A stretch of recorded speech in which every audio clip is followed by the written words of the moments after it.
Hello, let's see this question. So the question is the molecule that deviates from octet rule.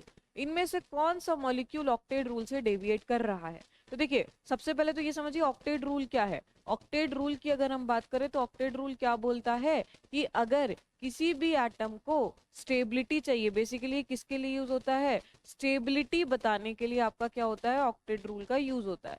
तो किसी भी atom को अगर stable होना है तो उसका ऑक्टेट क्या होना चाहिए? कंप्लीट होना चाहिए. ऑक्टेट कंप्लीट होना मतलब उस एटम के सराउंडिंग में आपके पास कितने इलेक्ट्रॉन्स होने चाहिए?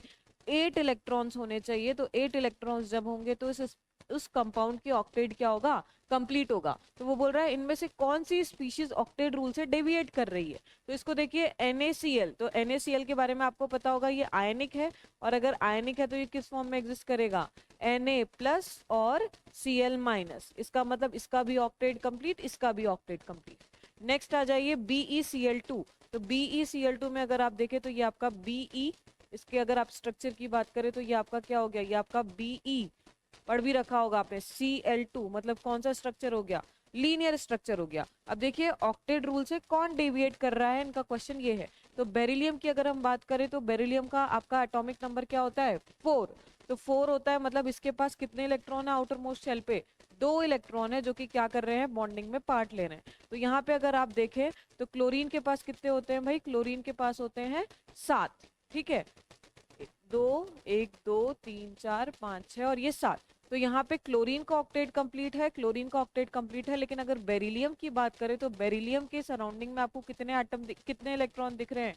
सिर्फ 4 इलेक्ट्रॉन्स दिख रहे हैं. मतलब क्या हो गया कि यहाँ पे बेरिलियम का ऑक्टेट कंप्लीट नहीं है. इसका मतलब आंसर क्या हो गया? आंसर हो गया ऑप्शन नंबर बी. वहीं अगर आप MgO की बात करें तो MgO में अगर आप बात करें तो ये किस फॉर्म में एग्जिस्ट कर रहा है? ये ऑक्साइड है मैग्नीशियम की, Mg+2 और O2 2-. मतलब Mg ने 2 इलेक्ट्रॉन क्या कर दिए? लूज कर दिए. तो ये क्या हो जाएगा? मैग्नीशियम 2 इलेक्ट्रॉन लूज करेगा तो क्या आ जाएगा? नियॉन जैसा हो जाएगा.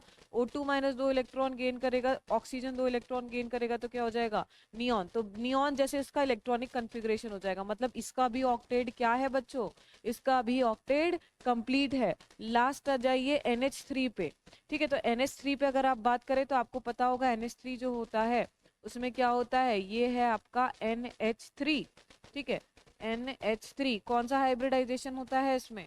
इसमें आपका sp3 हाइब्रिडाइजेशन होता है. तो अगर आप यहाँ पे देखें तो नाइट्रोजन का क्या है? 1, 2, 3, 4, 5, 6, 7, 8. तो इसका ऑक्टेट क्या है? इसका ऑक्टेट कंप्लीट है नाइट्रोजन का. और हाइड्रोजन के केस में हम क्या देखते हैं?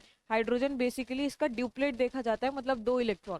मतलब यहाँ पे भी हाइड्रोजन क्या है? ये पूरा मॉलिक्यूल स्टेबलाइज है. हाइड्रोजन के पास 2 ही इलेक्ट्रॉन देखते हैं, बाकी सब में क्या देखते हैं? बाकी सारे एटम में ऑक्टेट देखते हैं. तो यहाँ पे जो करेक्ट आंसर हो गया वो आपका क्या हो गया? Option number B.